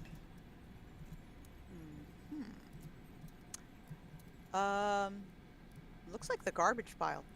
Well, it does now, but I'm presuming. Oh, you mean what was it before? Goats maybe? Could be a goat pen. Possibly.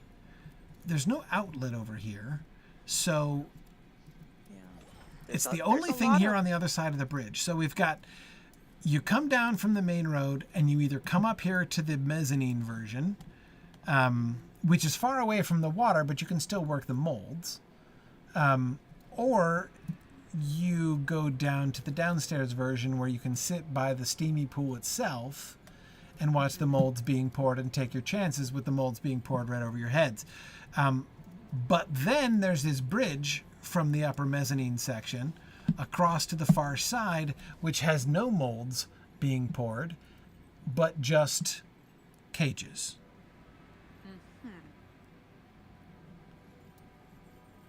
Because the cages look original. Those are dwarves. I'm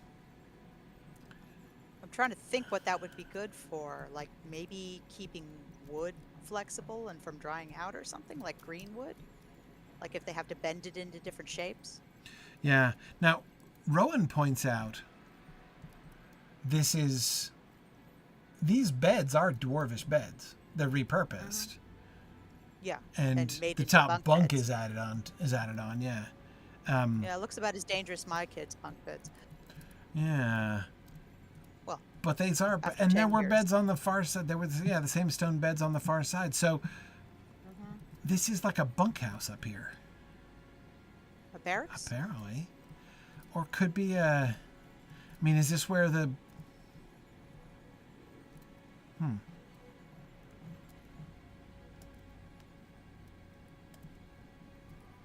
Yeah, as Nancy says, for all of the above, sleeping off the hard creative work.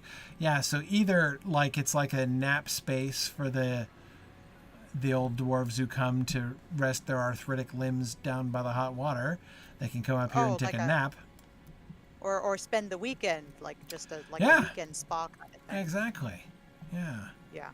In which case, if the upstairs is for both work and leisure, sleep that is, the cages over there, that could be some kind of, I'm saying cages, but it needn't actually be a cage.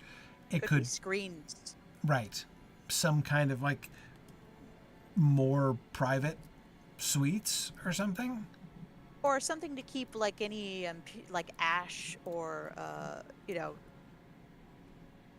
impurities that might come off the metal into the air or become airborne. It would keep that away, maybe. Maybe. Yeah, that far side is still a little bit puzzling to me, but I want to see where. I'd like. Yeah, I like my original idea though that it's used to hold green wood because it'll keep it pliable. Maybe. Could be storage area. And is Yeah. therefore walled off because you're not supposed to confuse it with the rest of the working and leisure area. Oh yeah, this is a do not enter area. Yeah. Do we know if the screens are dwarf made? They look dwarf made. Okay. I'm just wondering because so much of it was wood and Okay. a lot of it was falling apart. I'm thinking what we're seeing on, man, it is super late. Okay, tell you what, we'll continue this because we're gonna carry on south for a ways here. So we only got the first bit, but this was a really intriguing first bit. Also notice that this bit is where the name is. By yours more. I wonder how they're translating that in Neo Kuzdul. Huh. Thoughts? I bet the Lotro wiki would tell us what that translates to in Neo Kuzdul. Yeah, I'm gonna guess that the caged off area is probably storage of some kind. Oh, clay for the molds. Sure, right. Because You're gonna the need moisture to make would new keep molds. it from drying out. Yeah. Yeah, you need new molds. Yes. Okay, so